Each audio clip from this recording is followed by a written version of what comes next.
بسم اللہ الرحمن الرحیم. ہم ایک ٹاپک پہ بات کرنا چاہ رہے ہیں انشاءاللہ, اور that's Gilgit Baltistan is going to be a new Balochistan. یعنی میں تھوڑا سا ٹاپک کو کھولوں تو گلگت بلتستان اس وقت ایک سچویشن گلگت بلتستان کے اندر ایسا کریٹ کرنے کی کوشش کیا جا رہا ہے کہ یہاں کے تمام کے تر جو وسائل ہے ان کے اوپر سرکار قبضہ کر لے. یہ ایک سچویشن کریٹ کرنے کی کوشش کی جا رہی ہے. گلگت بلتستان کے عوام کو سرکار مخالف شو کر کے کسی دوسرے ریاست کے ایجنٹ بنا کر یا اس کے حمایتی بنا کر اور اس ریاست کے مخالف بنا کر اس کے خلاف ایکشن کیا جائے, آپریشن کیا جائے, یا ان کے اوپر لا انفورسمنٹ اداروں کو ہائر کر کے یہاں کے جو وسائل ہے اس کو اپنے ہاتھ میں لینے کی یہ منصوبہ بندی ہو رہی ہے. اس وقت اس چیز کو کھولنے کے لیے میں پہلے دو پولیٹیکل سسٹم کو آپ کے سامنے رکھنا چاہتا ہوں کہ دو ٹائپ کے پولیٹیکل سسٹم ہوتے ہیں. ایک پولیٹیکل سسٹم کو ہم کہتے ہیں ایکسٹریکٹیو پولیٹیکل سسٹم یا extractive system.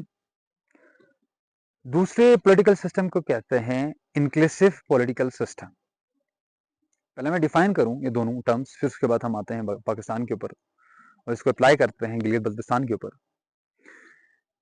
Extractive political system اس سسٹم کو کہتے ہیں کہ جس کے اندر طاقت اور اختیار کسی ایک شخص کے ہاتھ میں ہوتا ہے یا چند گروپ کے ہاتھ میں ہوتا ہے, اور ملک کے تمام طاقت اور وسائل اور ریسورسز انہی کے ہاتھ میں ہوتا ہے اور انہی کے مفادات کے لیے استعمال ہو رہا ہوتا ہے.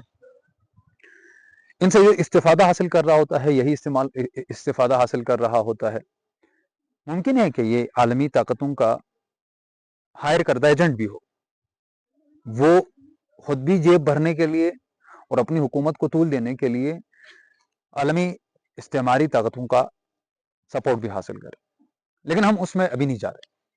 ہم صرف اور صرف یہی سمجھنے کی کوشش کر رہے ہیں کہ میں پہلے یہ ٹرم بھی کھولوں, ایکسٹریکٹیو کسے کہتے ہیں, کہ ایکسٹریکٹیو سے مراد, اس کو سمجھنے کے لیے ہم ایگزامپل دیتے ہیں کہ ایکسٹریکٹیو سے مراد یہ ہے کہ جیسے آپ نے گنے کا جوس پیا ہوگا کہ گنے کو پہلے مشین کے اندر سے گزار دیا جاتا ہے اور اس کے اندر جتنے بھی چیزیں ہیں اس کو ایکسٹریکٹ کیا جاتا ہے, کھینچ کے نکال دیا جاتا ہے, اور جو بس جاتا ہے دیٹ از دا بھوسا اس کا صرف اور صرف.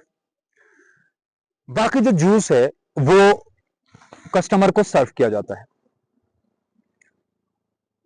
تو that is the extraction. Juice کو نچوڑ لینا, سارے وسائل کو اپنے ہاتھ میں لے لینا, اس سے سارا استفادہ خود حاصل کر لینا.